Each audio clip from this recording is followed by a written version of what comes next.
잠깐 같이 기도드리겠습니다.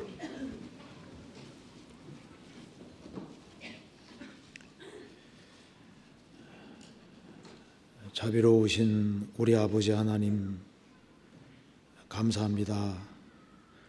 오늘 또 저희들을 한자리에 불러 모아주시고 살아계신 하나님의 말씀을 배울 수 있게 해주신 것을 감사합니다. 이 시간 주 성령께서 우리 마음 가운데 두루 역사해 주시고 이 말씀이 마음속에 깊이 새겨질 수 있도록 도와주시고 우리가 주 안에서 어떻게 행할 것을 알 수 있도록 더욱 도와주시옵소서. 역사의 마지막 시대를 살아가는 저희들에게 주의 귀한 복음을 알게 해주시고 하나님 자녀로 삼아주시고 또 하나님의 복음과 영광 안에 살게 해주신 것을 감사합니다. 저희들에게 맡겨진 일을 잘 감당할 수 있도록 더욱 지혜와 총명과 능력을 주시옵소서. 머지않아 주님 앞에서는 그날 잘했다는 칭찬을 다 받을 수 있도록 도와주시고 우리의 사랑하는 가족들, 친척들, 이웃들에게 이 귀한 복음을 더욱 담대히 증거할 수 있도록 도와주시옵소서. 그리고 해외 선교하는 그 모든 손길에 주님께서 앞서 행해 주시고 주의 역사와 능력을 나타내 주옵소서. 주변에 잃어진 영혼들이 너무나도 많이 있습니다. 그 영혼들을 위해서 우리들이 해야 될 일을 더욱 깨달아 알 수 있도록 도와주옵소서. 오늘 이 시간 주 성령께서 우리 마음 가운데 두루 역사해 주시고 우리가 마땅히 깨달아야 될 말씀을 바르게 깨달아 알 수 있도록 도와주옵소서. 주 예수 그리스도 이름으로 기도하옵나이다. 아멘. 성경 예레미야 5장 찾으시겠습니다. 예레미야 5장 5장 20절입니다. 5장 20절.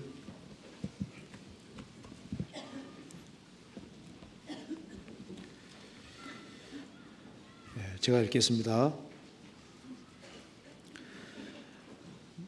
너는 이를 야곱 집에 선포하며 유다에 공포하여 이르기를 우준하여 지각이 없으며 눈이 있어도 보지 못하며 귀가 있어도 듣지 못하는 백성이여 이를 들을지어다. 여호와께서 말씀하시되 너희가 나를 두려워 아니하느냐? 내 앞에서 떨지 아니하겠느냐? 내가 모래를 두어 바다에 개한을 삼되 그것으로 영원한 개한을 삼고 지나치지 못하게 하였으므로 파도가 흉룡하나 그것을 이기지 못하며 뛰어노나 그것을 넘지 못하느니라.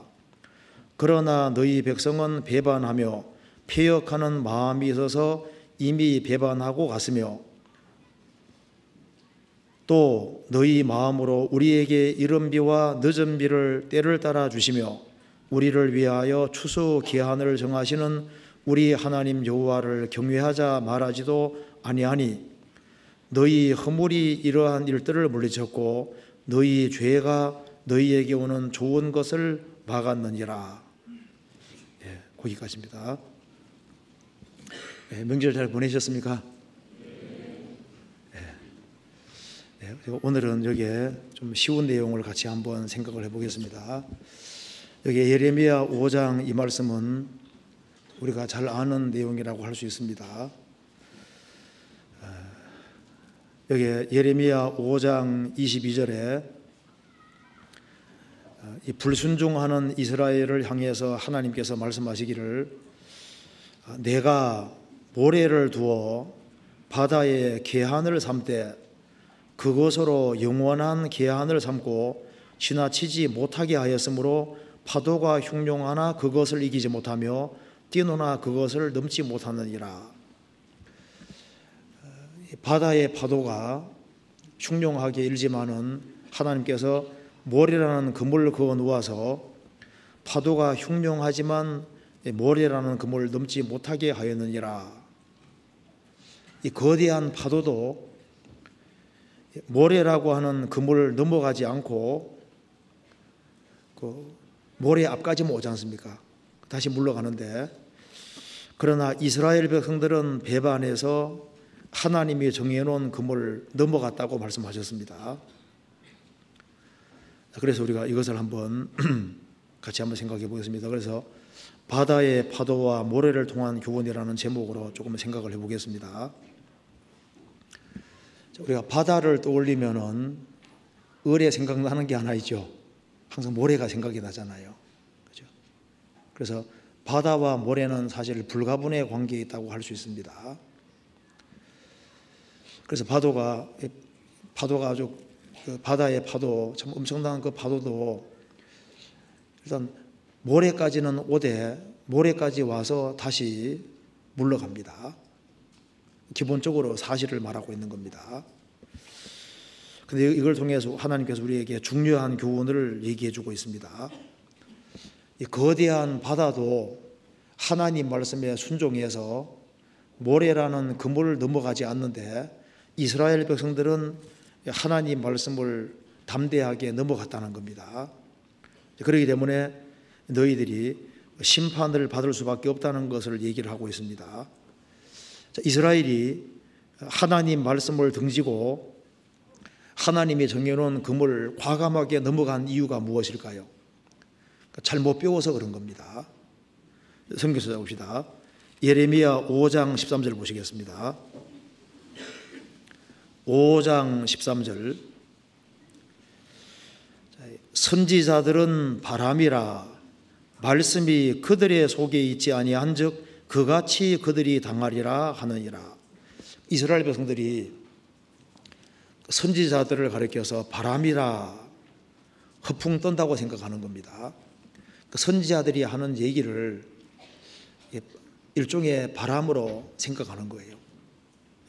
큰 소리 치는데 그 헛된 얘기라고 생각하는 겁니다. 그래서 선지자들을 바람으로 생각하고 거짓 선지자들의 말을 청종했던 겁니다. 30절 보시겠습니다. 이 땅에 귀괴하고 놀라운 일이 있도다. 선지자들은 거짓을 예언하며 제사장들은 자기 권력으로 다스리며 내 백성은 그것을 좋게 여기니 그 결국에는 너희가 어찌하려느냐. 하나님이 보낸 선지자들을 바람에 일으키고 거짓 선지자들이 예언하는 예언을 좋게 여기는 거예요. 그래서 하나님이 정해놓은 그 금을 이제 과감하게 넘어서서 마땅히 축복을 받아야 될 이스라엘 백성들이 하나님의 축복을 받지 못하게 됐던 겁니다. 25절을 같이 읽어보겠습니다. 너희 허물이 이러한 일들을 물리쳤고 너희 죄가 너희에게 오는 좋은 것을 막았느니라. 그들이 허물과 죄를 고집했기 때문에 그들은 하나님께로부터 축복을 받지 못했습니다. 근데 그 근원적인 이유가 뭐냐면은 하나님의 말씀을 듣지 않는 겁니다. 하나님이 보낸 선지자의 말을 바람으로 이기는 거예요. 그리고 거짓 선지자들의 말을 고지 듣고 좋게 여기니까 결국은 하나님 말씀을 어기는 길을 택하게 되고 나중에는 아주 담대하게 금을 넘어서서 나중에 바벨론 포로 잡혀가는 비참한 일까지 생기게 됐던 겁니다. 그래서 이 타락의 길을 걷고 있는 이스라엘 백성들에게 하나님께서 이제 중요한 말씀을 하고 있는 겁니다. 22절. 여호와께서 말씀하시되 너희가 나를 두려워 아니하느냐 내 앞에서 떨지 아니하겠느냐 내가 모래를 두어 바다의 계한을 삼되 그것으로 영원한 계한을 삼고 지나치지 못하게 하였으므로 파도가 흉룡하나 그것을 이기지 못하며 뛰노나 그것을 넘지 못하느니라. 그러나 너희 백성은 배반하며 패역하는 마음이 있어서 이미 배반하고 갔으며. 자, 그래서 오늘 이런 걸 생각해 보겠습니다. 여기에 이스라엘 백성들을 이해시키기 위해서 하나님께서 바다를 예를 들고 있습니다. 보통 성경에서 바다는 세상을 가르치고 있는데요, 이 본문에서는 사람을 가르치고 있습니다. 이 거대한 이 바다, 그리고 바다의 파도가 하나님의 정해놓은 모래라는 금을 넘어서지 않는 것처럼 인생들은 하나님이 정해놓은 금을 넘어서서는 안 된다는 겁니다. 그리고 여기에 이 거대한 바다를 사람으로 지금 묘사하고 있는 겁니다. 근데 이 사람과 바다가 상당히 닮아 있습니다. 그래서 성경에서는 바다를 묘사할 때 세상으로 묘사하기도 하지만은 사람 자신을 묘사하기도 합니다. 그래서 이 거대한 바다가 하나님 말씀에 순종하는 것처럼 인생도 하나님 말씀에 마땅히 순종해야 하는 겁니다. 그러니까 이 바다의 모습이 원래 인생의 모습하고 닮았다는 걸 말하는 겁니다. 그리고 이 바다의 파도가 항상 넘실거리는 이 파도가 이 타락된 본성하고 너무 유사합니다. 그래서 이 늘 더러운 걸 쏟아내는 요동하는 바다를 가리켜서 구원받지 아니한 죄인들을 타락된 그 마음, 타락된 본성을 설명할 때도 성경에 사용하고 있습니다. 그래서 사람은 아담이 이래로 타락했기 때문에 타락된 본성이 있어서 언제든지 하나님이 정해놓은 금을 넘어가려는 그런 성향이 자꾸 있는 거예요. 그렇잖아요. 기회만 주어지면 그 금을 넘어가려는 성향이 있습니다. 그래서 파도가 계속 치는 것처럼요, 이제 우리 속에 있는 타락된 본성이 계속해서 올라오는 겁니다.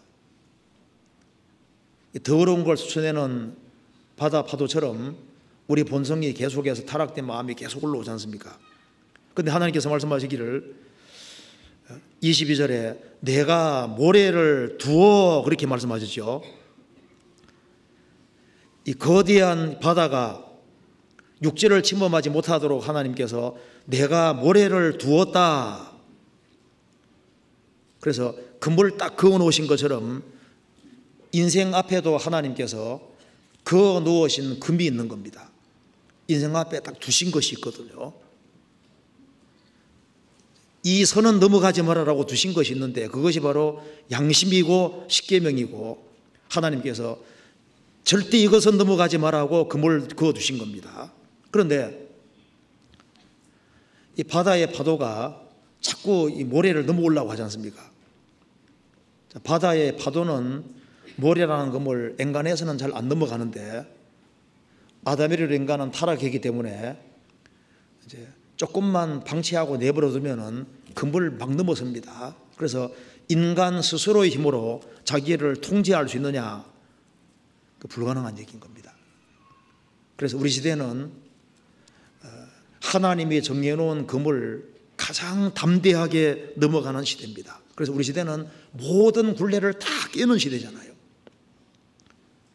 양심도 아주 담대하게 여기고 하나님이 하지 말라는 것은 골라서 다 하는 시대가 되고 있습니다. 마가복음 5장에 군대 귀신처럼요, 쇠고랑 채워서도 쇠고랑 다 끊지 않습니까? 그처럼 우리 시대에 자기 원대로 가장 담대하게 하는 시대라고 할 수 있습니다. 그래서 어떻게 하면은 하나님이 정해놓은 굴레 안에 살 수가 있느냐? 방법은 하나밖에 없어요. 이스라엘 백성들도 마음의 할례를 행하고 그리고 하나님께 속하고 하나님의 도움 받기 전에는 안 되는 겁니다. 그처럼 우리 시대에 하나님이 정해놓은 법칙 안에 살 수 있는 유일한 길은 하나님의 생명을 받고 거듭나는 길밖에 없는 거예요. 사람이 거듭나야만 하나님의 생명이 있고 생명이 있어야만 하나님이 정하신 그리스도의 법 안에 살 수 있는 힘이 생기게 되는 겁니다. 그렇잖아요. 그래서 하나님 정하신 법칙 아래 살아가는 것이 그 현명한 길인데요. 생을 살아가면 살아갈수록 하나님이 일단 금을 그어 놓은 것은 안 넘어가는 것이 최고 현명합니다. 그런데 구원을 받아서도 타락된 본성은 여전히 있기 때문에 성경은 그렇게 돼 있어도 괜찮겠지 하고 하나님의 정해놓은 금을 넘어가면 어떻게 됩니까? 넘어가면 틀림없이 징계라는 것이 있는 겁니다. 그렇잖아요. 그래서 우리가 성경을 읽으면 읽을수록 묵상하면 묵상할수록 하나님이 정하신 금, 그어 놓으신 금은 넘어가지 않는 것이 행복인 겁니다. 그래서 성경에서 아주 명확하게 되어 있는 그것은 안 넘어가는 것이 가장 현명하다고 할 수 있습니다. 그래서 하나님께서 바다의 파도가 하나님이 정하신 모래 안에 있는 것처럼 인생은 하나님이 그어놓으신 금 안에 있는 것이 현명한 거예요. 그게 인생에게 가장 현명한 길이고 가장 복된 길이고, 그리고 그렇게 살아가는 사람은 모래보다 훨씬 많은 엄청난 축복이 예비되어 있는 겁니다. 그래서 한번 이것을 같이 한번 구체로 생각해 보겠습니다. 여기에 바다의 파도가 바다를 예를 드시면서 이스라엘 백성들이 마땅히 어떻게 해야 될 것을 보여주고 있습니다. 그 바다를 보고 배우라는 겁니다. 성경에서 이 사람을 바다로 비유한 것이 있거든요. 한번 찾아봅시다. 여기 욥기 7장을 찾아보시겠습니다. 욥기 7장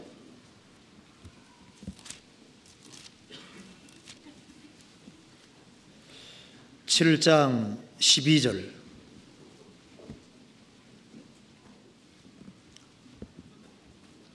7장 12절 같이 읽어보시겠습니다. 내가 바다니까 용이니까 주께서 어찌하여 나를 지키시나이까. 욥은 그 당대 가장 큰 부자였고 하나님을 가장 크게 경외하는 사람이었습니다. 어느 날 자기 전 재산이 다 날아갔습니다. 그리고 자기가 애지중지 키운 10명의 자녀가 하루아침에 한꺼번에 다 죽는 엄청난 일이 벌어졌습니다. 거기에다가 이제 머리부터 발끝까지 병드는 일이 생긴 겁니다. 욥은 너무너무 고통스러웠습니다. 그래서 이제 너무너무 이제 마음의 고통을 느끼면서 지금 하는 얘기입니다. 12절에 내가 바다니까 용이니까 주께서 어찌하여 나를 지키시나이까. 이게 무슨 말입니까? 하나님, 내가 바다라도 된다는 말입니까? 그런 뜻이잖아요. 욥은 살아계신 하나님 앞에서 자기를 너무 작은 존재라 생각하고 있습니다. 너무나도 작은 존재인 나에게 어떻게 이렇게 큰 어려움을 줄 수 있습니까? 그 말이잖아요. 어떻게 내 인생 속에 10명의 자녀가 하루아침에 다 죽을 수가 있냐 그 말입니다. 그리고 몸 전체가 어떻게 다 병들 수가 있냐 그 말입니다. 그래서 가장 큰 어려움 속에서 자신이 그런 어려움을 당할 만한 죄를 지었으면 또 이해가 되는데 그것도 아니거든요.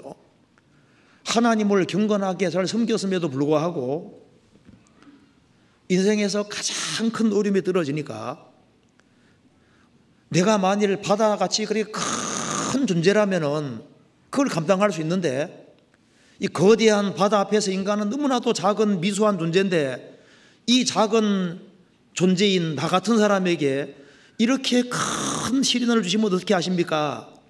내가 바다라도 된다는 말입니까? 내가 바다와 같이 큰 존재입니까? 나는 민물에 불과하지 않습니까? 이렇게 지금 말하고 있는 겁니다. 사실 조금 더 생각해 보면은 사람은 바다보다 큰 존재입니다. 바다보다 큰 존재가 아니라면 그렇게 큰 어려움을 허락하지 않습니다. 욥은 자기를 이제 비하시켜서 하는 얘기지 않습니까? 바다는 아주 크지만은 나는 너무 작은데 이 작고 짧은 인생에게 이렇게 큰 어려움 주시면 어떡하십니까? 마음에 이제 푸념을 지금 늘어놓고 있는 겁니다. 그리고 바다는 정말 장구하고 오랫동안 계속 있잖아요. 욥은 자신은 잠깐 나왔다가 죽는 인생인데 이 짧은 인생에 이렇게 큰 어려움 주시면 어떡하십니까? 그렇게 말하고 있는 겁니다. 그러니까 이제 이것이 내가 바다라도 된다는 말입니까? 아주 큰 존재에게는 큰 시련도 감당할 수 있는데 지극히 작은 존재인 나에게 이렇게 큰 어려움 주시면 어떻게 하십니까? 이건 너무 심한 것이 아닙니까? 푸념을 늘어놓고 있는 겁니다. 그리고 내가 용이니까, 이 당시에 용은 가장 강한 짐승이었습니다. 그러니까 작살도 소용없고 용을 죽일 수가 없는 거예요. 용은 아주 강하니까, 아주 강한 존재에게는 엄청난 어려움도 가능한데, 우리는 흙덩어리지 않습니까? 여러분 말합니다. 나는 흙덩어리에 불과한 존재인데 이렇게 연약한 존재에게 이렇게 큰 시련 주시면 어떻게 하십니까? 그렇게 말하고 있는 겁니다. 내가 용이라도 된다는 말입니까? 내가 그렇게 강한 존재입니까? 나는 질그릇에 불과하지 않습니까? 자신이 감당하기에는 너무 벅차다는 얘기를 하고 있는 겁니다. 여기서 이제 사람을 바다와 연결시켜 설명하고 있잖아요. 예레미야 5장도 마찬가지입니다. 이 바다, 이 거대한 바다도 하나님이 정해놓은 모래라는 그물을 지키는 것처럼, 그물 안 넘어서는 것처럼 인생은 마땅히 하나님이 정하신 법칙과 굴레 속에 마땅히 거해야 될 것을 말씀하시는 겁니다. 바다도 피조물이고 인생도 피조물이기 때문에 인생은 마땅히 하나님이 정해놓은 법칙과 굴레 아래, 그 하나님의 정해놓은 금 안에 살아야 되는 거예요. 너희들은 여기까지 허락된다. 하나님이 범주를 딱 정해놓으신 겁니다. 그런데 이스라엘 백성들은 그 금을 넘어갔다고 얘기를 하고 있습니다. 그렇잖아요. 이 세상에서 넘어가지 말아야 될 것이 많이 있죠. 철석선도 있고, 이게 뭔가 국가 경계선도 있고 선이라는 게 있는데, 넘어가지 말아야 될 선이 있습니다. 마지노선이 있는 거예요. 신앙에도 선이 있는 겁니다. 이스라엘 백성들이 죄를 지어도 어디까지 한계가 있는데 절대 넘어가지 말아야 될 선이 있는 겁니다. 그런데 넘어가지 말아야 될 선을 넘어갈 때는 하나님의 큰 징계가 있었잖아요. 그런데 아담에로 인간은 타락해서 타락된 본성이 속에 있습니다.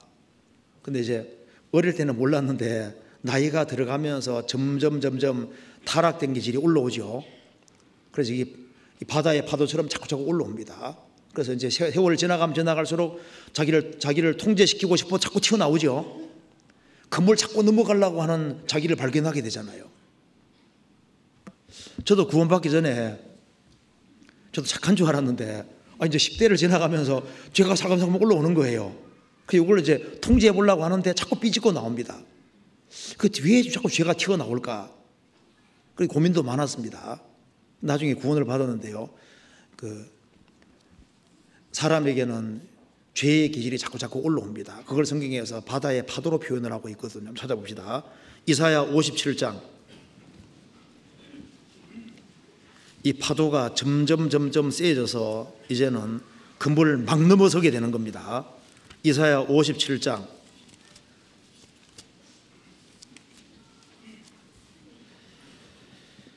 20절.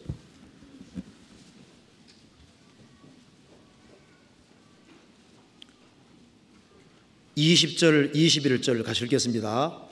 오직 악인은 능히 안정치 못하고 그 물이 진흙과 더러운 것을 늘 쏟아내는 요동하는 바다와 같으니라. 내 하나님의 말씀에 악인에게는 평강이 없다 하셨느니라. 오직 악인은 능히 안정치 못하고, 악인에게는 안정이 없습니다. 견고한 것이 없습니다. 그 물이 진흙과 더러운 것을 늘 쏟아내는 요동하는 바다와 같으니라. 내 하나님 말씀에 악인에게는 평강이 없다 하셨느니라. 그래서 악인의 마음은 항상 출렁이고 늘 더러운 걸 쏟아내고 여차하면 그냥 그물 넘어서려고 하는 거예요. 그리고 이제 세상은 그물 넘어가도록 막 계속 부추기잖아요. 본성을 계속 부추깁니다. 속에, 우리 시대에 속이 불불 끓게 만드는 거예요. 그래서 본성을 따라 행하도록 계속 부추깁니다. 이 바다의 파도가 몰아치는 것처럼요, 본성이 아주 크게 올라오는 시대입니다. 우리 시대는 막 계속 부추기죠. 그래서 막 근본을 막 넘어가는 시대가 되고 있는 거예요. 야곱의 아들 르우벤에 대해서 성경에 평가하기를 그는 물의 끓음 같았다. 그렇게 성경에서 딱 정의하고 있습니다. 한번 찾아봅시다. 창세기 49장. 창세기 49장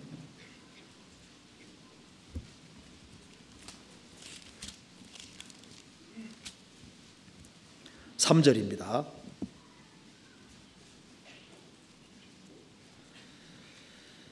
네, 49장 3절.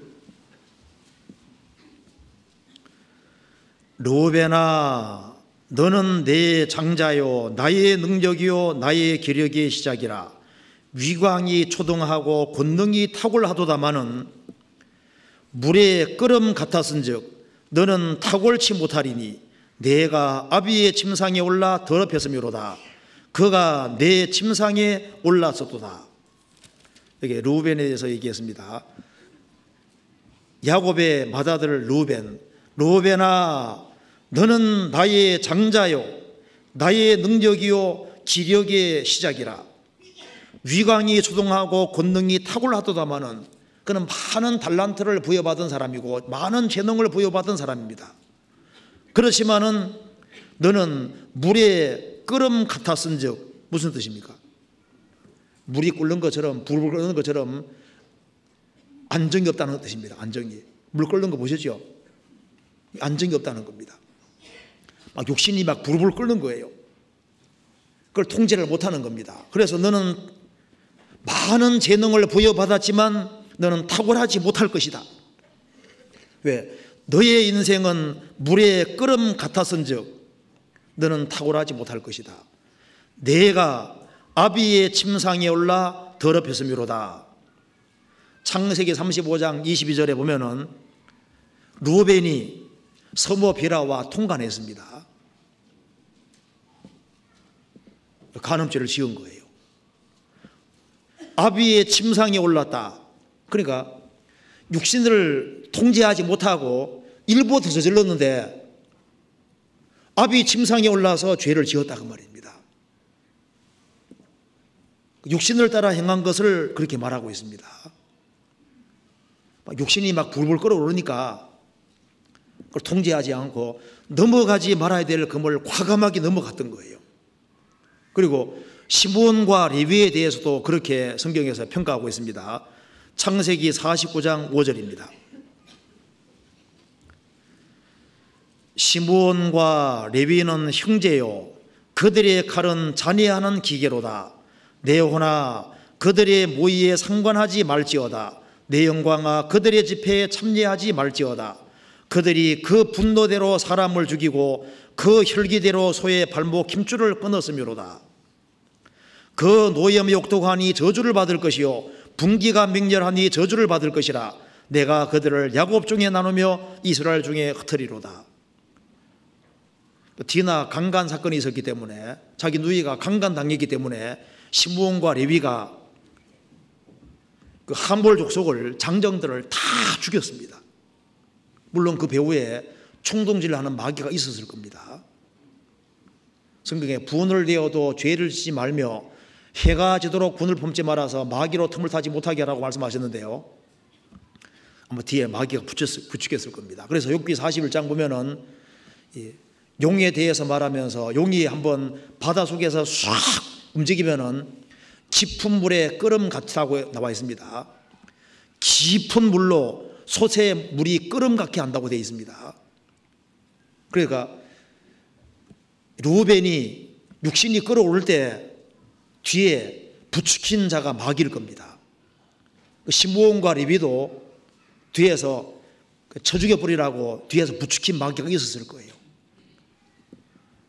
그래서 넘어가지 말아야 될 금을 넘어가게 되는 겁니다. 그잖아요. 성경 예레미야 5장 다시 보시겠습니다. 예레미야 5장 22절 여호와께서 말씀하시되 너희가 나를 두려워 아니하느냐 내 앞에서 떨지 아니하겠느냐 내가 모래를 두어 바다의 계한을 삼되 그것으로 영원한 계한을 삼고 하나님께서 모래를 두어 그렇게 말씀하셨습니다. 하나님께서 이 바다와 육지 사이에 모래를 하나님께서 두셨다. 그래서 바닷물에게 너는 여기까지 오고 넘어가지 못한다. 그 물을 딱 그으셨다는 겁니다. 욥기 38장 찾아보시겠습니다. 38장 11절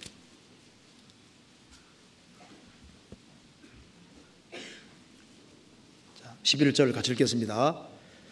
이르기를 내가 여기까지 오고 넘어가지 못하리니 내 교만한 물결이 여기 그칠지니라 하였었노라.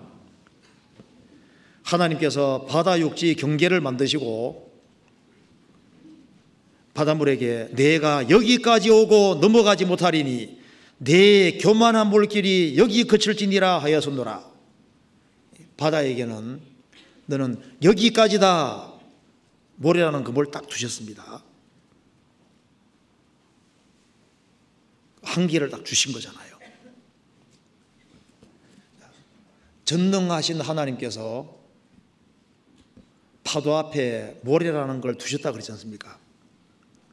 그것처럼 인생 앞에도 하나님이 두신 것이 있습니다. 자, 너희들은 이 세상에 살되 여기까지다. 여기 이상은 넘으면 안 된다. 아담에게도 모든 것을 주시고 한계를 정하셨죠. 여기까지다. 선악과 먹는 것은 안 된다. 정하셨잖아요. 자, 우리는 지금 피조물로 세상에 살고 있습니다. 자, 인생에게도 하나님께서 인생 앞에 두신 것이 많이 있습니다. 우리 앞에 뭘 두셨을까요? 먼저 양심이라는 걸 두셨습니다. 양심, 양심을 어기면 가책이 있지 않습니까? 왜 양심을 주셨을까요? 양심을 넘어서지 말으라고 양심이라는 금을 딱 그어 두신 거예요. 옛날에 그 전화기 어떤 글에 보니까 나오더라고요. 공정전화기 돈 딱 100원짜리 집어넣는데 탁 잡아당겼는데 100원짜리가 막 쏟아지는 거예요. 이게 웬 떡인가 싶어서 딱 챙겨가지고 딱 가려고 하니까 속에 송사가 딱 올라옵니다.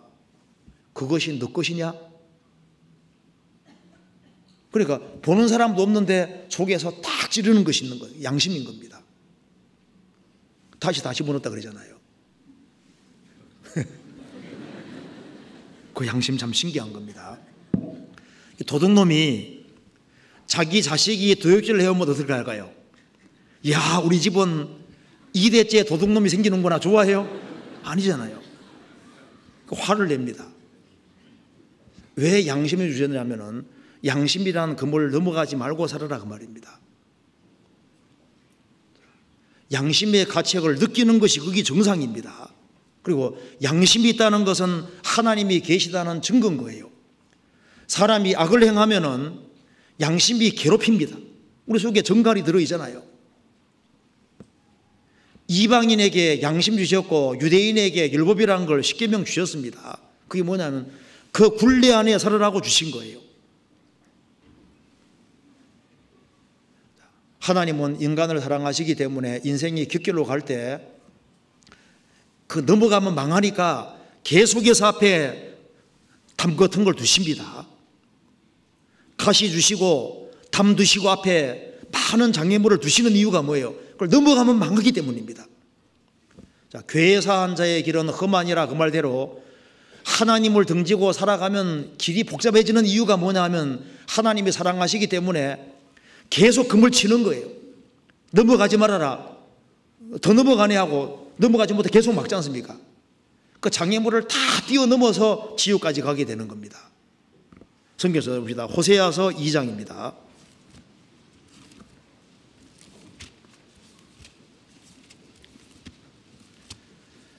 호세아서 2장 6절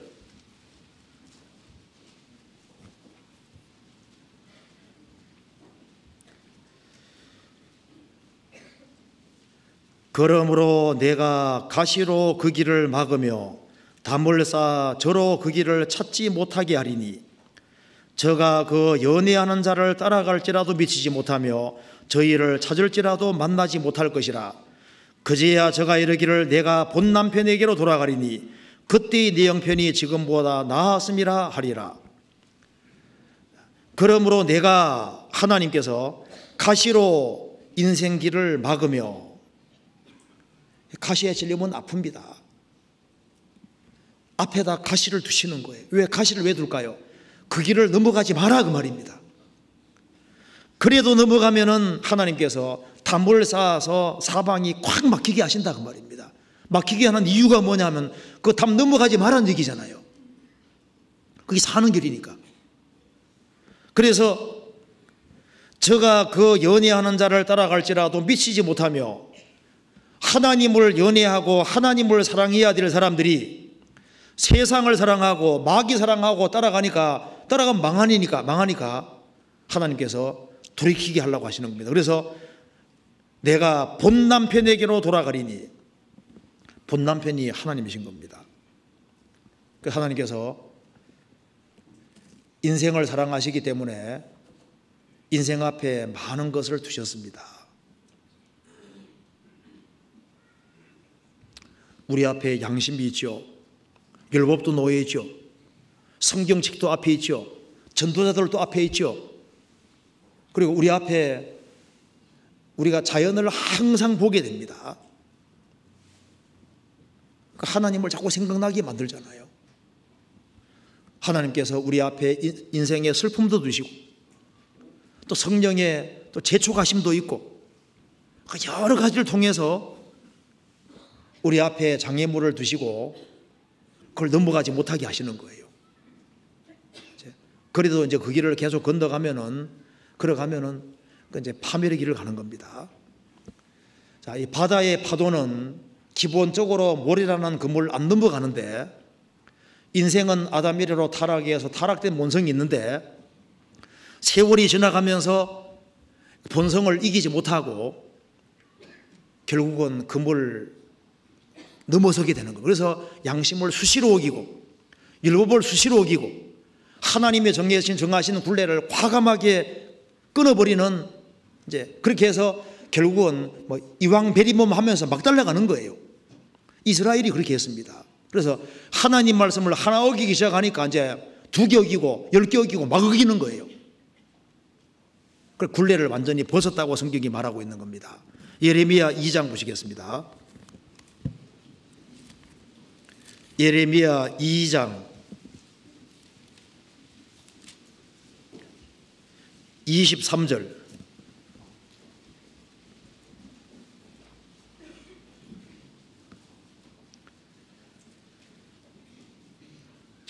20절부터 제가 읽겠습니다. 내가 옛적부터 내 멍에를 꺾고 내 결박을 끊으며 말하기를 나는 순복지 아니하리라 하고 모든 높은 산 위와 모든 푸른 나무 아래에서 몸을 굽혀 행음하도다. 23절. 내가 어찌 말하기를 나는 더럽히지 아니하였다, 바알들을 좇지 아니하였다 하겠느냐. 골짜기 속에 있는 내 길을 보라. 내 행한 바를 알 것이라. 너는 발이 빠른 젊은 암약대가 그 길에 어지러이 달림 같았으며 너는 광야에 익숙한 들람나기가 그 성욕의 동함으로 헐떡거림 같아도다. 그 성욕의 때에 누가 그것을 막으리요. 그것을 찾는 자들이 수고치 아니하고 그것 아래 만나리라. 내가 또 말하기를 내 발을 제어하여 벗은 발이 되게 말며 목을 가라게 말라 하였으나 오직 너는 말하기를 아니라 이는 헛된 말이라. 내가 이방 신을 사랑하였은즉 그를 따라가겠노라 하도다. 하나님께서 말씀하셨습니다. 자, 너희들이 어떻게 나는 더럽히지 않았다고 말할 수 있겠느냐. 골짜기 속에 있는 내 길을 보라. 골짜기 눈에 잘 띄지 않지 않습니까? 골짜기 속에 있는 내 길을 보라. 너의 행한 바를 알 것이다. 너는 발이 빠른 젊은 암 낙타가 그 길에 어지러이 달림과 같았다. 광야에 익숙한 들람나기가 성욕의 동함으로 헐떡거림 같았다. 육신이 동하니까 과감하게 하나님 말씀을 어기고 이제 곁길로 가는 겁니다. 그래서 너의 발을 제어하여 벗은발이 되게 말하라. 목을 가라게 말라 하였으나 오직 너는 말하기를 이는 헛된 말이라. 내가 이방신을 사랑하였은즉 그를 따라가겠노라 하도다. 원래 윤리란 말이 헬라 말로 에티카인데 동물우리란 뜻입니다. 윤리는 바깥을 규정하는 거잖아요.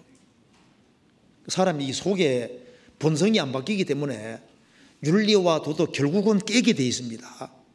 종교도 겉만 통제하지 속을 못 바꾸기 때문에 결국은 깨게 되는 겁니다. 마가복음 5장에 군대 귀신 들린 사람 쇠고랑 거인 깨뜨렸습니다. 우리 시대 사람들이 어떻게 되고 있습니까? 점점 순해지고 있을까요? 과격해지고 있을까요? 진짜 과격해지고 있습니다. 그리고 우리 시대는 욕망을 최대한 부추기는, 가장 욕망을 많이 부추기는 시대고, 그래서 육신적으로 하고 싶은 것을 마음대로 하게 부추기는 시대입니다. 어떤 책에 보니까요, 한 발짝 선을 넘으면 인생이 즐거워진다. 이게 맞는 말이 아닙니다.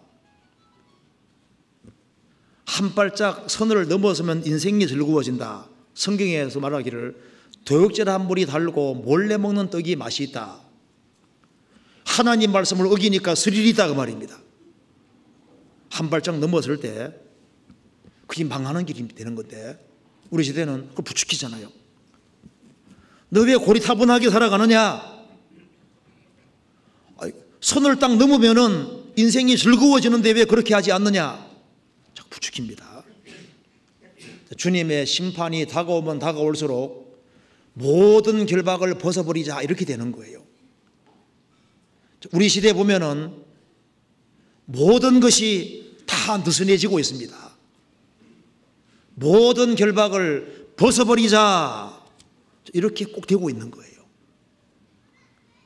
우리 시대 정신은 전부 다 반항으로 흘러갑니다. 순종하는 사람을 약간 모자란 사람으로 생각하는 시대가 되고 있습니다. 시편 2편 보시겠습니다.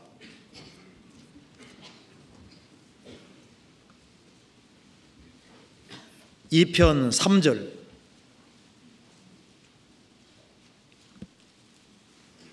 3절. 같이 읽겠습니다.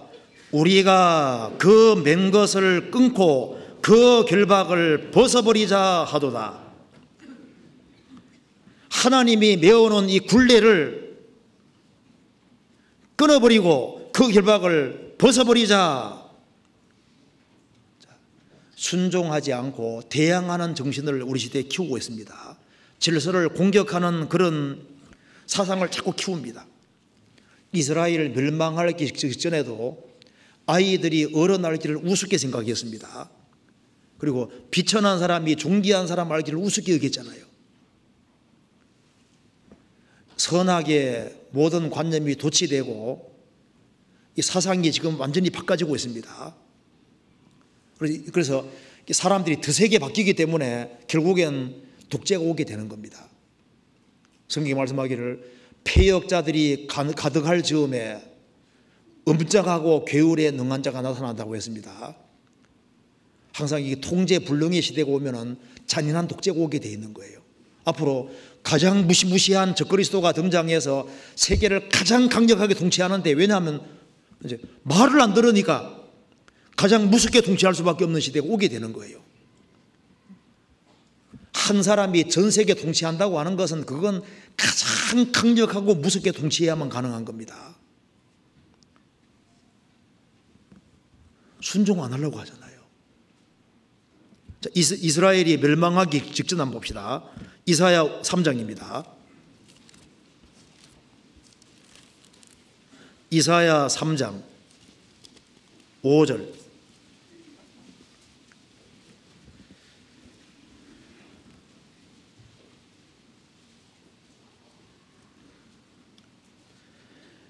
백성이 서로 학대하며 각기 이웃을 잔해하며 아이가 노인에게 비천한 자가 존귀한 자에게 교만할 것이며, 이스라엘이 망할 때가 되니까 백성이 사랑이 식어서 서로 학대하고 이웃이 잘못되기를 바라는 거예요.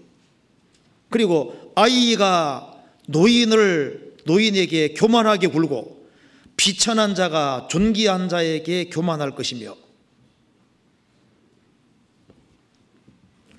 요즘 어른 알기를 우습게 알고 세상이 지금 많이 바뀌었습니다. 노인이 존경받지 못하잖아요. 흰머리의 센자에게 일어나라 그랬는데 노인을 우습게 알고 있거든요. 세상이 많이 바뀌었습니다. 좀 정상이 아니게 되고 있는 거예요. 성경에 스구디아인이 나오는데요, 야만인 중에 스구디아인 나오지 않습니까? 스키치안인인데요, 그 당시에 아주 굉장히 야만적이고 잔인한 사람들입니다. 그런데 스키치안인들은 적들이 쳐들어오면은 그 수령 앞에 딱 가서, 침략군의 수령 앞에 가서 선을 하나 딱 그어놓고 말합니다. 이 선을 넘어오면 미래 영원히 끝까지 전쟁이다. 그러나 이 선을 안 넘으면 평화가 있을 것이다. 선택하라. 너희들이 이 선을 넘어오면 전쟁하겠다는 건데 우리는 영원히 전쟁하는 거다. 스구드에는 목을 완전히 내놓고 싸우는 사람들이거든요. 그러니까 너희들 이 선 넘어와서 우리와 전쟁을 하되 끝까지 전쟁하겠느냐 아니면 멈추겠느냐 선택하라. 하나님께서도 이렇게 말씀하실 겁니다. 하나님의 정해놓은 금이 있는데 너가 그 금을 넘어서 끝까지 세상으로 가느냐, 죄의 길로 가겠느냐, 그러면 하나님과 영원히 이별 이는 길을 택하는 거다 그 말입니다. 그러니까 하나님 편으로 가든지 세상으로 가든지 둘 중에 하나인 겁니다. 우리 시대는 금을 막 넘어섭니다. 그래서 이 권위를 싫어하고 질서를 싫어하고, 그래서 스스로가 자기 주장이 아주 강해지는 그런 시대입니다. 그래서 선악과를 아담이 먹은 것처럼 과감하게 악을 개발하고 악을 추구하도록 부추깁니다. 우리 시대에 자꾸 해보라 그러죠. 시험적으로 해봐, 이것저것 해봐. 기준이 없는 시대이기 때문에 다 경험해보고, 그래서 막 가는 시대가 점점 돼가고 있는 거예요. 그런데 그리스도인들도 거기 오염될 수 있습니다. 세상이 그렇게 하니까. 근데 세상이 아무리 그렇게 해도 그리스도인들은 가는 길이 다릅니다. 책에 이런 내용 나오더라고요. 어떤 박사가 한 부인에 대해서 얘기를 하는데요, 그 부인이 너무나도 완고한 아들 하나가 있는 거예요. 통제불능입니다. 그래서 이제 아이가 창문에 보니까 말벌이 보이는데 색깔이 예쁘잖아요. 그걸 만지려고 하는 겁니다. 그래서 막 그거 만지려고 막 문 열어달라고 울어젖히니까 그 어머니가 하인 불러서 말했습니다. 아이가 왜 우냐고 하니까 소년이 저 창문 너머에 있는 걸 가지고 싶어 하는데 어떻게 할까요?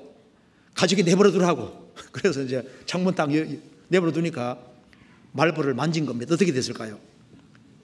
애가 막 비명 소리가 나는 겁니다. 엄마가 충격받아서 왜 그러냐 하니까 이제 하인이 와서 말하기를, 소년이 원하는 걸 가졌습니다. 원하는 걸 가졌다는 거예요. 내버려 두니까 말벌이 쏘여가지고. 자, 인간이 원하는 것을 하게 되면 어떻게 될까요? 하나님께서 금을 그어 놓으실 때는 우리를 위해서입니다. 그런데 하나님께서 아직은 구원받을 만한 사람이 있기 때문에 하나님께서 계속 저지하고 있다가 이제 하나님도 한계가 있기 때문에 한계가 딱 차면 하나님이 손 놓으면 어떻게 되실까요? 손 놓으면은 막는 자가 되시는 성령께서 그리스도인들을 지상의 산으로 옮기면 어떻게 될까요? 옮기면은 세상은 혼란 속에 들어가게 되는 겁니다. 아직까지는 구원받을 만한 사람이 있기 때문에 하나님께서 적그리스도가 등장하는 걸 지금 막고 계시는 겁니다. 그런데 그 시대가 되면은 하나님이 손 놓으라고 하면은 통제력이 완전히 풀리게 되고 7년 혼란 속에 들어가면 악의 극을 달리게 되잖아요. 그래서 노아 시대에 하나님이 손 놓으니까 어떻게 됐습니까? 이 바다의 파도가 지구 전체를 완전히 덮어버리잖아요. 지금도 인간이 하나님 말씀을 어기는 게 점점 많아지니까 바다의 파도도 말을 안 듣죠. 자꾸 육지를 넘어오지 않습니까? 앞으로 질투의 불에 지구가 삼켜진다는 말씀이 그대로 이루어지게 되는 겁니다. 그렇잖아요. 그래서 세상은 점점 악으로 달려가고 있는데 우리가 통제하고 싶다가 통제되는 게 아니잖아요. 그래서 하나님이 정해놓은 영역과 금 안에 살기 위해서 방법은 하나가 있습니다. 그게 사람이 이제 구약 시대로 말하면은 하나님께 완전히 속하는 거예요. 한번 찾아봅시다. 예레미야 4장 찾아봅시다. 인생이 사는 길이 여기 나와 있습니다. 예레미야 4장 4절.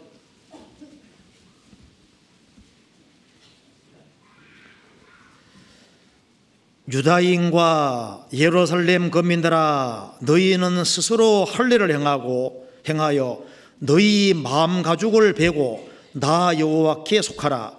그렇지 아니하면 너희 행악을 인하여 나의 분노가 불같이 발하여 사르리니 그것을 끌 자가 없으리라. 하나님께서 방법 알려주셨습니다. 너희 마음 가죽을 베고 나 여호와께 속하라. 그것처럼 신약 시대로 말하면 마음 가죽을 베는 것이 뭘까요? 성령으로 거듭날 때 마음 가죽을 베는 것이 되는 겁니다. 마음의 할례를 딱 행할 때 그때 성령이 들어오셔서 그 사람이 새 사람이 되는 거예요. 사람이 거듭나지 아니하면은 세상으로 딸려가는 것을 막을 수 없을 겁니다. 여기에 너희 마음 가죽을 베고 나 여호와께 속하라. 하나님께서는 신약 시대 때도 사람이 구원받도록 하기 위해서 우리 앞에 두신 것이 있습니다. 먼저 모세를 보내시고 그 다음에 세례 요한을 보내시고 그 다음 예수님 보내셨습니다. 그래서 모세 앞에서 죄인인 걸 깨닫고 세례 요한 앞에서 회개하고 그리고 예수 그리스도 통해서 사람이 구원받도록. 그래서 모세는 율법 가지고 왔습니다. 그러니까 죄인인 걸 깨닫게 하고 세례 요한은 회개시키고 그 다음에 회개하는 사람에게 복음이 믿어집니다. 그 사람이 이제 구원받아서 새 사람이 돼야만 하나님이 정하신 법 안에 살 수가 있게 되는 겁니다. 그래서 이 바다의 파도가 모래라는 그물 안 넘어서는 것처럼 인생이 정상적으로 생을 살기 위해서는 먼저 하나님의 자녀가 돼야만 하나님이 정하신 법 안에 살 수 있는 거예요. 그래서 거듭나지 아니하면은 결국에는 곁길로 가게 돼 있습니다. 어떤 사람은 어릴 때 교회 생활을 했습니다. 그러면 대학에 들어가더니만 통제력이 풀리니까 세상으로 완전히 가버리는 거예요. 아예 안 돌아옵니다. 나중에 보니까 하나님의 생명이 없는 거예요. 방주 안에 까마귀와 비둘기가 있는데 까마귀는 내보내니까 안 돌아오잖아요. 비둘기는 돌아옵니다. 거듭나지 아니한 사람은 세상에 내놓으면은 결국은 세상으로 가버리는 거예요. 그러니까 하나님이 정하신 법과 굴레 아래 살 수 있는 길은 먼저 하나님의 생명부터 받아서 새로운 피조물이 되지 않으면 안 되는 겁니다. 그래서 거듭나지 아니한 사람이 크리스찬 생활을 한다는 것이 불가능한 얘기인 거예요. 짐승이 사람처럼 살 수 없잖아요. 사람으로 태어나야만 사람답게 살 수 있는 것처럼 사람이 거듭나서 하나님 자녀가 돼야만 하나님 자녀로서 생을 살 수 있게 되고 그리고 하나님 법을 즐거워하고 하나님이 정하신 그만의 살기를 좋아하게 되는 겁니다. 그래서 성경의 절대적인 법칙이 거듭나라는 겁니다. 거듭나서 새로운 피조물이 돼야만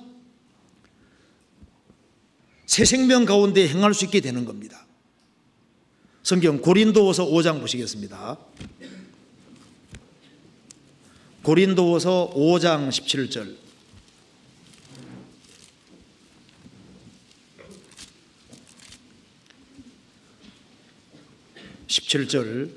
같이 읽겠습니다. 그런즉 누구든지 그리스도 안에 있으면 새로운 피조물이라. 이전 것은 지나갔으니 보라 새 것이 되었도다. 그리스도 밖에 있다가 그리스도 안에 들어올 때 그 사람이 새로운 피조물이 됩니다. 실제로 죄를 사함 받을 때 성령이 그 사람 속에 들어오면서 그 사람은 새로운 피조물이 됩니다. 그 성령으로 말미암아 법이 마음속에 딱 기록이 되는 겁니다. 고린도후서 3장 보시겠습니다. 3장 3절.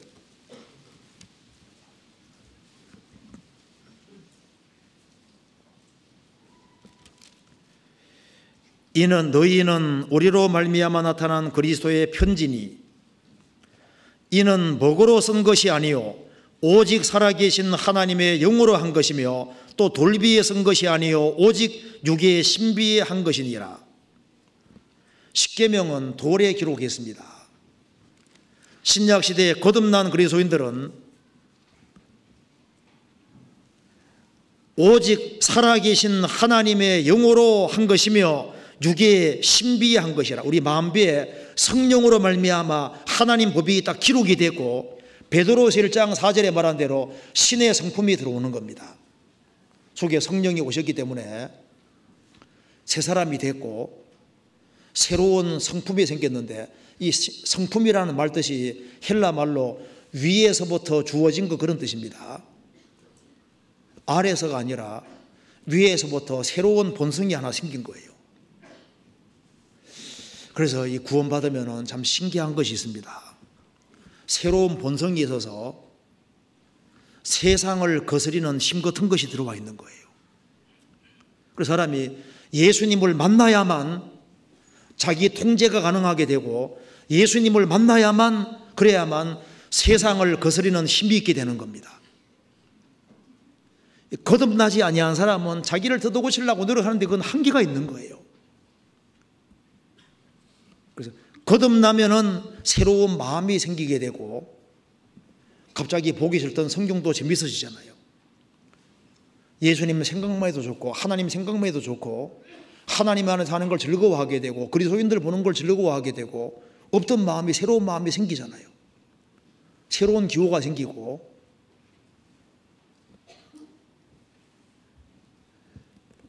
세상의 모든 종교는 외적으로만 통제하려고 하는 거예요.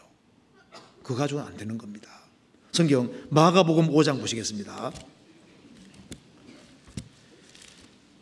마가복음 5장, 여기 군대에 귀신 들린 사람만 봅시다. 마가복음 5장, 제가 읽겠습니다. 예수께서 바다 건너편 그라사이나의 지방에 이르러 배에서 나오심에 곧 더러운 귀신 들린 사람이 무덤 사이에서 나와 예수를 만나다. 그 사람은 무덤 사이에 거처하는데 이제는 아무나 쇠사슬로도 맬 수 없게 되었으니 이는 여러 번 고랑과 쇠사슬에 메어서도 쇠사슬을 끊고 고랑을 깨뜨렸음이라. 그리하여 아무도 저를 제어할 힘이 없는지라. 밤낮 무덤 사이에서나 산에서나 늘 소리 지르며 돌로 제 몸을 상하고 있었더라. 자, 예수님께서 이제 나가게 했습니다. 15절.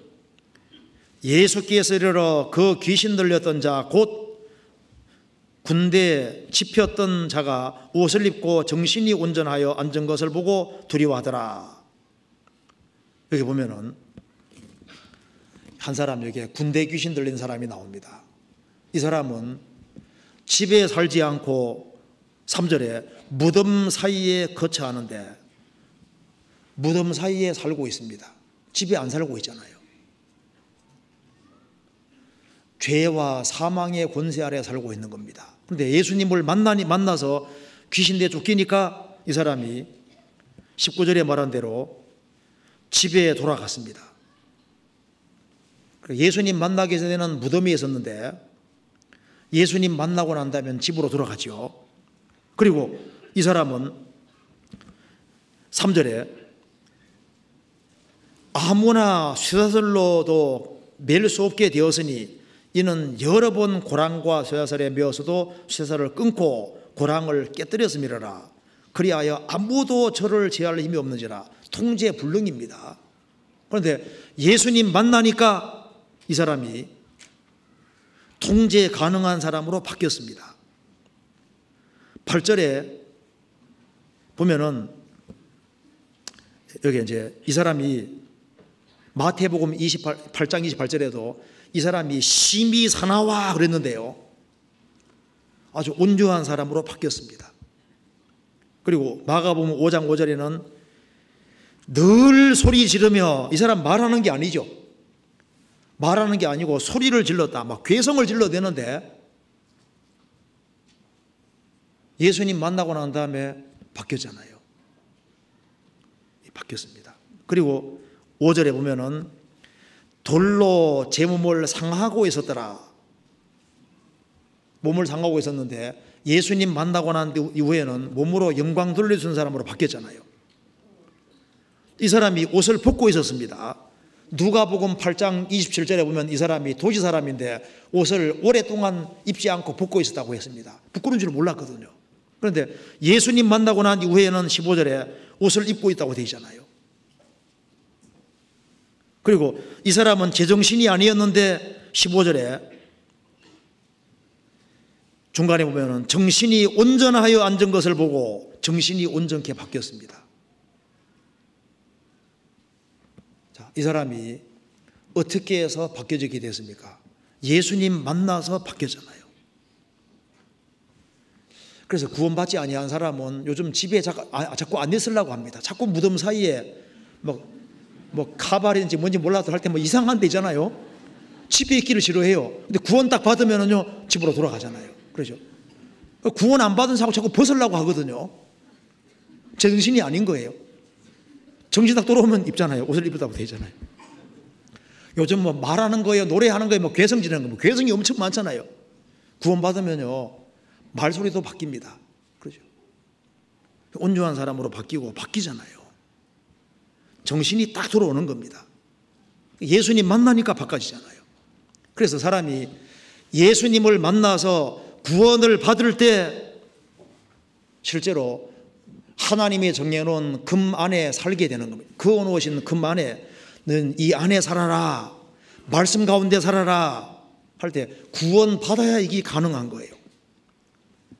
왜 구원받은 사람에게 그것이 가능하냐 하면은 구원받을 때 생명의 성령이 우리 속에 들어오셔서 세상으로 가는 것을 막습니다. 그러잖아요. 우리 속에 타락된 본성도 있지만은 생명의 성령이 힘이잖아요. 세상으로 가고자 하는 마음도 있지만은 그걸 막는 힘이 속에 와 있습니다. 그리고 하나님의 은혜와 사랑이 속에 와 있기 때문에 은혜와 사랑은 세상으로 달려가는 것을 막는 힘이 있는 거예요. 사랑은 힘이 있습니다.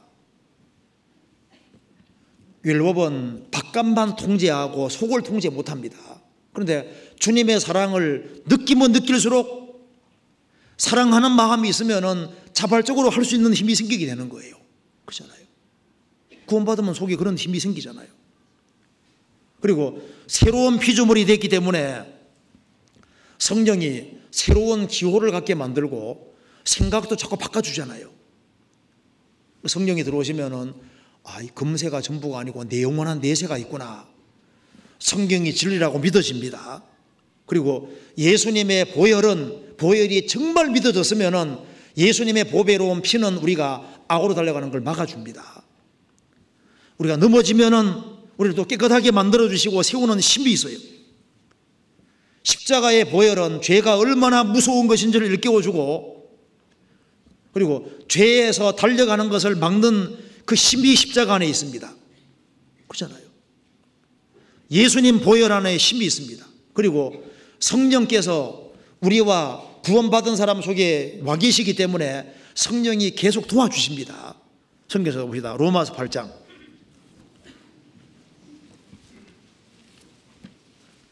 로마서 8장 26절.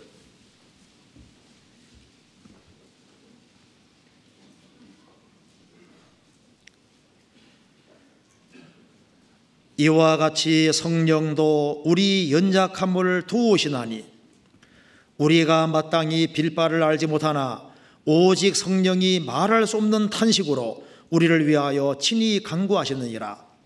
마음을 감찰하시는 이가 성령의 생각을 아시나니 이는 성령이 하나님의 뜻대로 성도를 위하여 간구하심이니라. 이와 같이 성령도 우리 연약함을 도우시나니, 예수님께서도 우리를 위해 도우시고 성령께서도 우리를 위해서 도우십니다. 삼위일체 하나님이 우리를 위해 도우시고, 구원받은 사람은 언약의 줄에 매여 있습니다.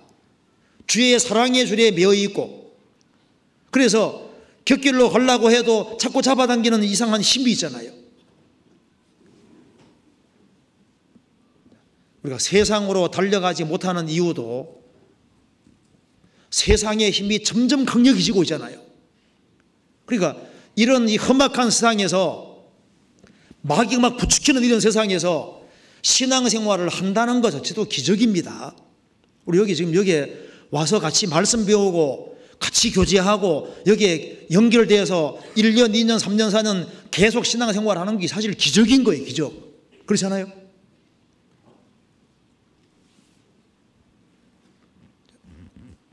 지금 세상의 힘이 지금 엄청 강합니다. 그래서 보이지 않는 성령의 힘이 작용하고 있습니다. 주님이 분명히 붙잡으시는 것이 있는 거예요.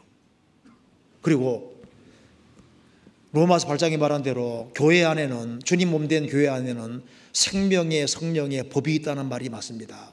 생명의 성령의 힘이 교회 안에 작용하고 있는 것이 사실인 거예요.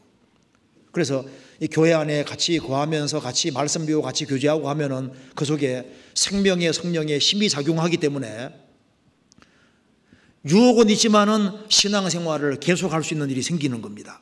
그렇잖아요. 그래서 일단 거듭나서 하나님의 생명을 얻은 사람은 성령이 우리 마음과 마음 속에 작용을 하시고 영혼 속에 작용을 하시기 때문에 우리에게 새로운 생각이 새로워지잖아요. 우리 마음을 새롭게 만드시고 가치관도 새롭게 만드시고 세상 사람들하고 사고방식 자체가 다릅니다. 그렇잖아요. 달라지게 되는 거예요. 그런데 구원을 받아서도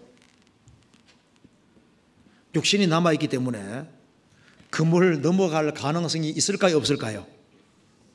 있어요? 없어요? 있어요. 자, 성경에서 금을 딱 그어놨는데 이걸 넘어가지 말아야 되는데 한 번은 괜찮겠지. 잠깐 넘어갔다 옵니다. 괜찮네. 또 한 번. 그러다가 이제 탁 넘어가는 거예요. 자, 그러면은 한 번 넘어가기 시작하면 어떻게 되는 겁니까? 나중에 줄줄이 악이 쫙 딸려와서 탁 넘어지는 일이 생기는 겁니다. 그러니까 마귀는 항상 그물 한 번은 넘어가도 괜찮아. 한 번은. 담배 한 까치는 괜찮아. 술 한 잔은 괜찮아. 하나는 괜찮아. 한 번은 괜찮은 거예요. 삼손은 나실인이라는 거 아시죠? 나실이라는 뜻이 원래 나실 뜻이 구별이라는 뜻입니다. 나실인, 구별된 사람이라는 뜻인데 나실인은 그리스도인의 그림자입니다. 삼손은 그리스도인의 그림자입니다. 삼손이 딥나로 내려갔다는 말씀이 있는데 딥나를 내려가면 처음부터 안 되는 거예요. 딥나가 어디냐 하면 찾아보시면은 이스라엘 있고 블레셋 있으면은 블레셋하고 이스라엘 꼭 경계선에 소래 골짜기가 있습니다. 소래 골짜기 밑에 딥나가 있는 거예요. 그러니까 딥나로 내려갔다는 것은 이스라엘 영역, 쉽게 말하면 철저히 넘어가는 거예요. 이스라엘 영역을 넘어가서 블레셋 지경으로 내려가는 겁니다. 그렇게 해서 일이 꼬여서 인생이 아주 복잡하게 바뀌었던 거지 않습니까? 성경에서 봅시다. 사사기 14장입니다.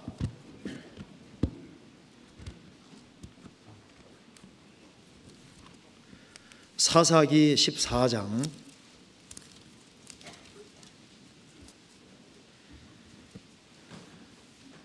1절.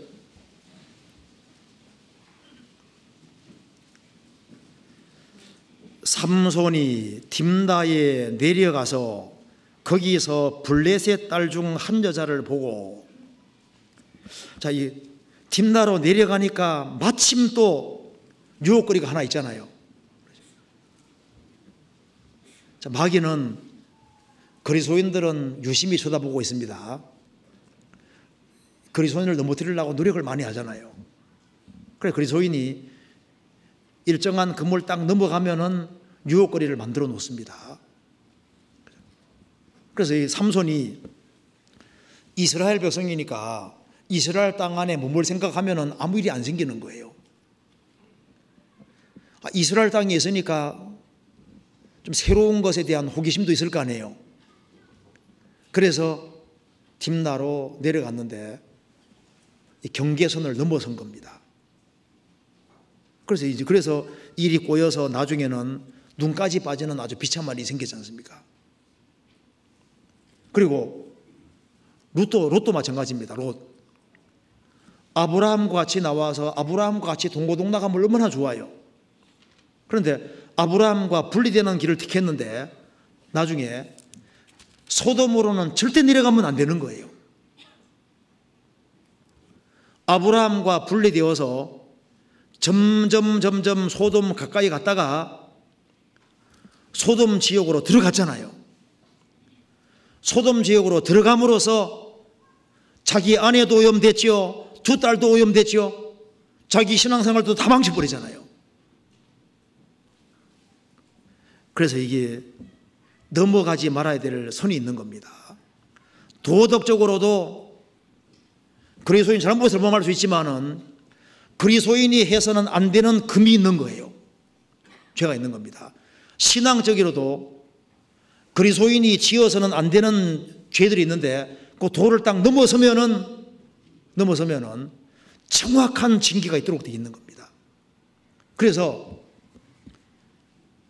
제일 좋은 길은 겸손히 주님 몽예를 매는 것이, 그것이 가장 현명한 길입니다. 그래서 바다는 모래라는 그물 넘어설 생각을 하지 않는 것처럼 인생은 처음부터 나는 하나님이 정하신 굴레와 법칙 안에 살겠다, 나는 하나님이 원하시는 몽예 메고 그 안에 살겠다, 그 처음부터 그렇게 마음을 굳히는 것이 그게 현명한 겁니다. 그래서 주님 몽예를 매는 것이 그게 현명한 길이 되는 거거든요. 성경에서 봅시다. 마태복음 11장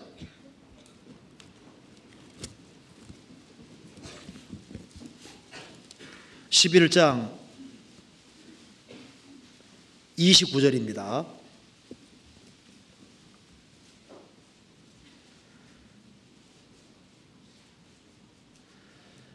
나는 마음이 온조하고 겸손하니 나의 몽예를 메고 내게 배우라. 그러면 너희 마음이 힘을 얻으리니 이는 내 몽예는 쉽고 내 지면 가벼움이니라 하시니라. 예수님 말씀하셨습니다. 나는 마음이 온조하고 겸손하니 나의 몽예를 메고 내게 배우라.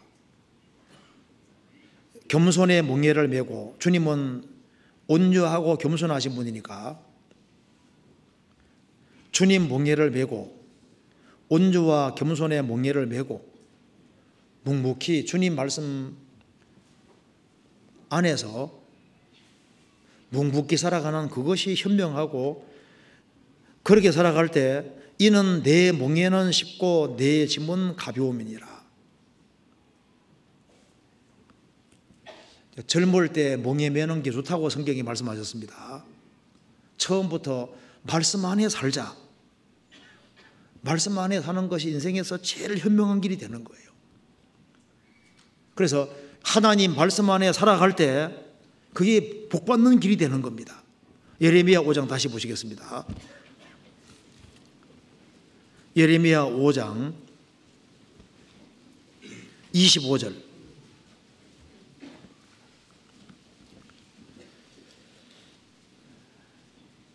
너희 허물이 이러한 일들을 물리쳤고 너희 죄가 너희에게 오는 좋은 것을 막았느니라. 그 문제는 허물과 죄가 문제인데, 이 허물과 죄라는 게 뭘까요? 하나님이 넘어서지 말라는 금을 넘어서는 것이 허물과 죄잖아요. 그러니까 하나님이 정하신 영적 안에서 주님 몽예를 베고 그 영적 안에 살면은 하나님께로부터 오는 온갖 좋은 것을 받을 수 있게 되는 겁니다. 그래서 순종하는 사람이 복이 있는 사람인 거예요. 하나님 말씀에 순종하고 하나님이 정하신 법칙 안에 사는 그 사람이 현명하고, 하나님 말씀 굴레 안에 사는 그것이 현명한 겁니다. 그래서 세상 사람 기준과 우리 기준은 다릅니다. 우리 기준은 기록되었을 때 여호수아 1장에 말한 대로 내가 내게 명한 것이 아니냐. 우리는 왜 그렇게 하려고 하냐면 주님이 그렇게 말씀하셨기 때문에. 그래서 영리한 것보다 단순한 게 훨씬 더 중요하거든요. 우리 시대는 사람들이 자꾸 영리하게 만들려고 하는데, 너무 머리 쓰면요, 이게 잘못하면은 단순한 하나님 말씀 넘어갈 수 있습니다. 자, 영리한 것보다 단순하고 순박하게 믿는 것이 훨씬 더 소중합니다. 그래서 성경에 그렇게 되어 있으면은 성경 그렇게 되어 있네 그대로 받아들이는 것이 제일 현명한 거예요. 성경에 어떤 것은 받아들이고 어떤 것은 안 받아들이고 영리하게 행하면 그 영리한 것처럼 보이지만 손해보는 길이 되는 겁니다. 음악가 바하가 얘기한 것 중에 하나님이 마침표 찍어놓은 곳에 물음표 찍지 말아라. 하나님이 딱 그렇다고 하면 그게 그런 거예요. 그 영리하게 막 머리 굴리지 말고 딱 마침표 찍어놓으면 그대로 딱. 그래서 금을 넘어서면은 불행한 인생이 되는 겁니다. 그래서 이 성경 말씀이 법칙입니다. 그래서 어기는 사람은 무조건 손해보게 되는 거예요. 성경 잠언 22장 찾아봅시다. 잠언 22장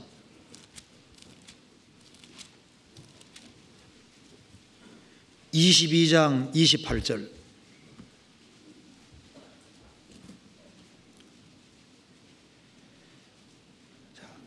내 선조에 세운 옛 지계석을 옮기지 말지니라. 여기 성경에 지계석에 대한 말씀이 많이 나와 있는데요, 내 선조에 세운 옛 지계석을 옮기지 말지니라. 지계석이라는 것이 경계표를 말하는 겁니다. 여기 23장도 봅시다. 10절에 23장 10절. 옛 지계석을 옮기지 말며 외로운 자식의 밭을 침범하지 말지어다. 하나님께서 이스라엘 사람에게 땅을 나눠주셨는데요, 그 땅의 경계를 정하는 그 돌이 경계석입니다. 그런데 그 경계석을 옮긴다고 하는 것은 생존권을 박탈하는 문제가 생기는 거예요. 그러니까 이제 땅 이만큼은 이스라엘 어느 사람들에게, 어느 가족에게, 이만큼은 어느 가족에게 정해주셨거든요. 그런데 어떤 마음씨 나쁜 사람이 그 지계석을 밤에 몰래 옮겨서 자기 땅을 더 크게 만들다든가 이렇게 해서 외로운 사람의 밭을 침범해서 그 사람이 거기에 못 살게 만들면은 그 사람 생존권 박탈하는 문제가 생기잖아요. 그래서 지계석 옮기는 것은 육신이 죽고 사는 문제인 겁니다. 그것처럼 성경 한 말씀 한 말씀도 지계석하고 비슷한 거예요. 성경에 명확하게 되어 있는 말씀, 요거 움직이고 싶은 마음이 생기거든요. 성경은 그렇게 되어 있는데 이걸 움직이고 싶은 마음이 생기는데, 이걸 움직이면 잘못하면 영혼 망치는 수가 생기는 거예요. 성경에 지옥이 있다고 되어 있는데 그건 상징이라고 해석해서 지계석 옮겨버리면요, 많은 사람 멸망시킬 수 있는 겁니다. 지계석 옮기지 말라고 했습니다. 그래서 예레미야 5장의 교훈의 핵심이 뭐냐 하면은 주님이 정확히 말씀하신 말씀은 하나님의 정해놓으신 금이고 하나님의 정해놓으신 선이고 그건 원칙이기 때문에 그 원칙을 어겨서는 인생이 잘 안 된다는 것을 분명히 말하고 있는 겁니다. 제가 이런 내용을 한번 읽어드리겠습니다. 플로리다 주에서 허리케인이 나서 그 동네가 쑥대밭이 됐습니다. 그런데 딱 한 채만 멀쩡했습니다. 그래서 취재진이 가서 물었습니다. 어떻게 된 거요? 다른 집은 다 무너졌는데 당신 집은 왜 안 무너졌습니까? 라고 물으니까 저는 플로리다 주에서 제시한 규정을 지켰을 뿐입니다. 허리케인이 와도 피해를 입지 않으려면 지붕 트러스도 두께를 2인치 두께로 하고 넓이는 6인치로 하라고 이렇게 해서 그렇게 했는데 규정대로 하니까 안 무너졌다 그 말입니다. 다른 집은 어떻게 한 겁니까? 규정대로 안 한 거잖아요. 그래서 규정이 주어지면 규정대로 하는 것이 현명한 겁니다. 그래서 성경에서 명확하게 되어 있는 말씀은 하나님이 정해놓은 정확한 금이라고 할 수 있는 거예요. 그런데 그걸 과감하게 넘어가도 괜찮겠지.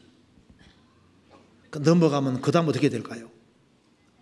그 다음에 결과는 뻔한 겁니다. 그래서 성경의 말씀 한마디 한마디는 정확한 말씀 한마디 한마디는 산처럼 딱 버티고 있는 겁니다. 그건 못 이기는 거예요. 시편 36편 보시겠습니다.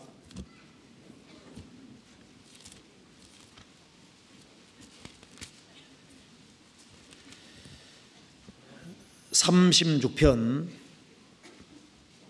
6절입니다.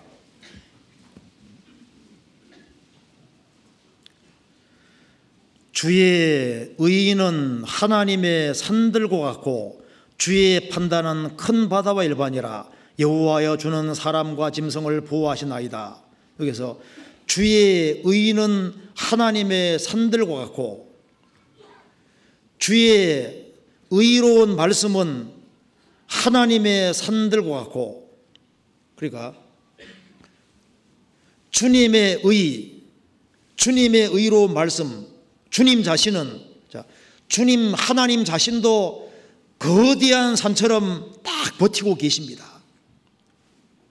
주님의 의로운 말씀도 거대한 산처럼 딱 버티고 있기 때문에 인간이 그 거대한 산하고 부딪혀서도 못 이기잖아요.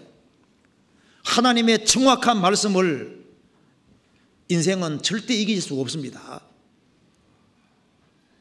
그래서 성경에서 명화가 김에 딱 그어지면은 이 길은 안 가는 게 현명하다. 그렇게 해야 생각하지 맞는 거예요. 그래서 성경에서 말씀하기를 모래 위에 집 짓지 말고 반석 위에 집 지으라고 말씀했습니다. 반석 대신은 예수님 위에 반드시 집을 지어야 되는 거예요.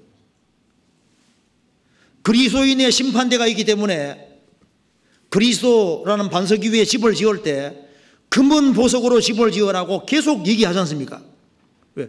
금은 보석으로 지은 것만 남는다고 하면은 금은 보석으로 집을 지은 것만 남게 되는 거예요. 우리가 왜 믿어야 되느냐? 하나님께서 믿으라고 하신 겁니다. 왜 거듭나야 되느냐? 주님이 거듭나라고 말씀하셨습니다. 왜 그리스도인들은 주 안에 거해야 되느냐?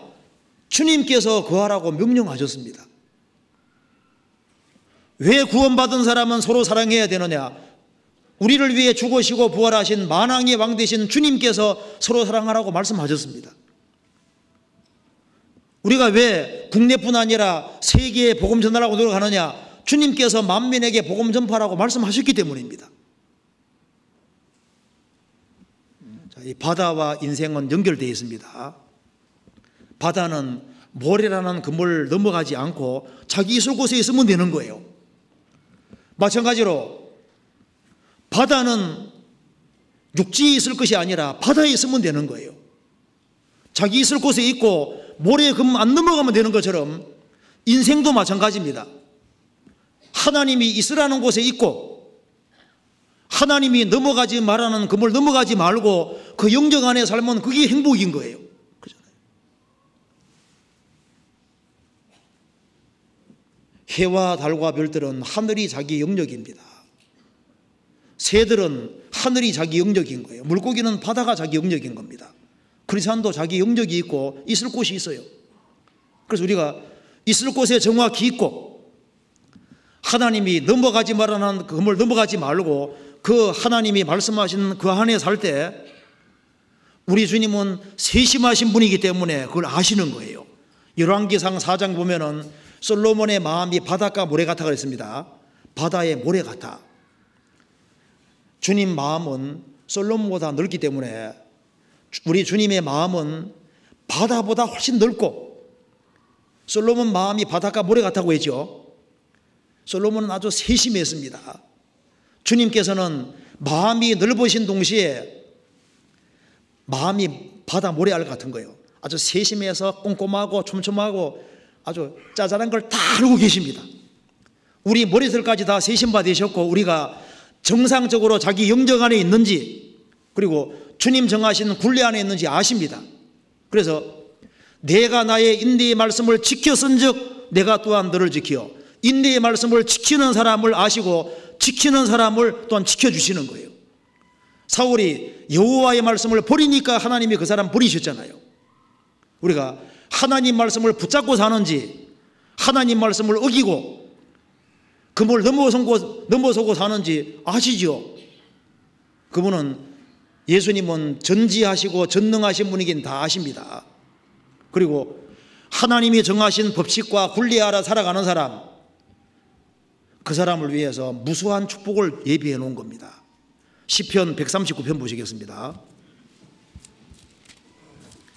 139편 17절.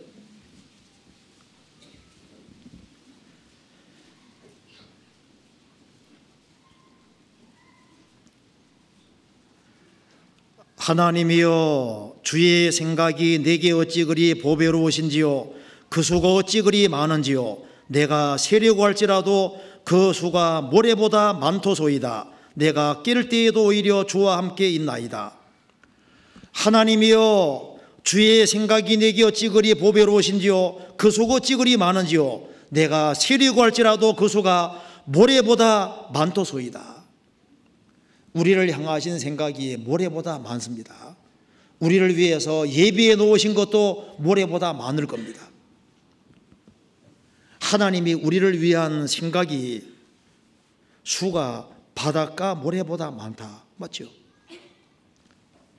한 사람이 구원을 받고 주님 멍에를 메고 주님 말씀 안에, 주님 정하신 굴레 아래, 법칙 아래 살아가는 사람, 그 사람을 위해서 주님이 무한한 축복을 준비해 놓으신 것이 사실입니다. 그리스도인을 위해서는 상상할 수 없는 축복이 준비되어 있습니다. 이 성경은 틀림없이 하나님 말씀입니다. 그래서 이 거대한 바다도 모래라는 그물 하나님 두려워해서 안 넘어갑니다. 인생은 바다보다 귀한 존재이기 때문에 가장 현명하고 좋은 인생이 뭔지 아느냐? 구원받고, 그리고 하나님이 정해놓으신 그만에, 이게 이제 성경, 이것이 영역이거든요. 영역. 이 말씀 안에 살아라. 말씀 안에. 세상 사람들이야 말씀을 어기고 막 나가든 간에 그건 그 사람 이기고, 크리스찬은 법칙 안에 살아가는 것이 현명합니다. 그래서 성경에서 배우는 가운데, 이건 성경에서 명확히 금지하는 건데, 그러면 그거 안 하는 길을 택하는 게 현명한 거예요. 그래서 아닌 것에 대해서 과감하게 아니라고 하는 사람, 거기에서 복이 시작되는 겁니다. 그래서 복의 시작은, 복 있는 사람은 악인의 꾀를 좇지 아니하며 죄인의 길에 서지 아니하며 오만한 자의 자리에 앉지 아니하고 아니하고 아닌 것에 대해서 아니라고 하는 거기에서 복이 시작이 되는 거예요. 그리고 아닌 것에 대해서 아니라고 할 수 있는 그 사람이 하나님이 하라는 것을 하게 될 겁니다. 그렇잖아요. 자, 그래서 우리가 구원받고 난 이후에 나는 성경이라는 원칙 안에 살아야 되겠다. 성실한 건 원칙이니까 성실하게 살아야 되겠다. 그리고 내가 주님은 정직하신 주님이시니까 정직한 걸 기뻐하시니까 정직하게 살아야 되겠다. 정직은 원칙이거든요. 부지런한 것은 원칙입니다. 주 안에 거하는 것은 원칙이잖아요. 우리가 접촉하는 사람에게 열심히 전도하는 거, 그걸 주님이 그렇게 하기를 원하시는 겁니다. 그래서 세상 사람하고 그리스도인이 가는 길이 다릅니다. 그래서 성경이 하나님 말씀이라면은 우리는 가장 좋은 선택을 한 겁니다. 성경이 사실이 아니라면은 어쩌면 우리가 불행한 사람일 수도 있습니다. 그래서 하나님이 살아계시고 우리가 성경 말씀대로 거듭난 것이 사실이고 내가 진리 안에 있는 게 사실이라면은 세상은 잘못된 길을 가고 있는 것이 확실한 겁니다. 같이 기도하시겠습니다. 자비로우신 우리 아버지 하나님 감사합니다. 역사의 마지막 시대를 살아가는 저희들에게 주 예수 그리스도를 알게 해주시고 주 예수 그리스도의 보배로운 피로 우리 죄의 소리를 구원해 주신 그 놀라운 은혜와 사랑을 인하여 진심으로 감사드립니다. 또 주님 몸된 교회 안에서 주님을 섬기며 또 주 안에서 살게 해주시는 것을 감사합니다. 주님이 베푸신 이 크신 은혜와 사랑을 우리가 주변 사람들에게 담대히 전할 수 있도록 도와주시고 그리고 주 안에서 순종하며 생을 살 수 있도록 더욱 도와주옵소서. 주 예수 그리스도 이름으로 기도하옵나이다. 아멘.